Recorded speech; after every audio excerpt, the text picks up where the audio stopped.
Biz charchadik. Dunyoning bitmas tuganmas yugur-yugurlaridan, shovqinidan, qalbimizni kirlatgan g'uborlardan charchadik.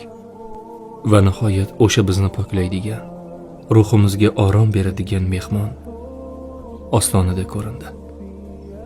Ramazon. Bu shunchaki taqvimdagi oy emas.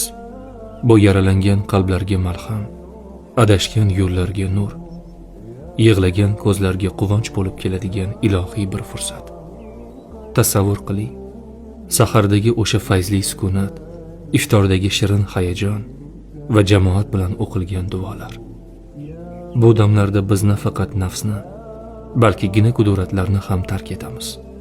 Chunki bu oyda hamma bir-biriga mehribonroq, hamma o'zidan ko'ra o'zgasini ko'proq o'ylaydi. Balki siz gunohlarim ko'p, bu yil qanday kutib olar ekanman deya hijolatdadirsiz.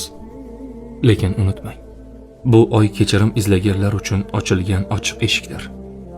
Sizni hech kim tushunmaganida ham sizni rad etmaydigan, kel bandam deb kutib turgan mehribon zot bor. Keling, bu galgi Ramazonni shunchaki kutib olmaylik. Uni qalbdan yashaylik. Shunday yashaylikki, u ketayotganda bizni butunlay boshqa, pokiza va baxtli inson sifatida qoldirsin.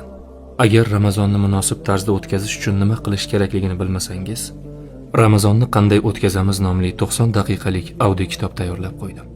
Biodagi havola orqali o'tib, Ramazonni qanday o'tkazamiz audio kitobini olishingiz mumkin.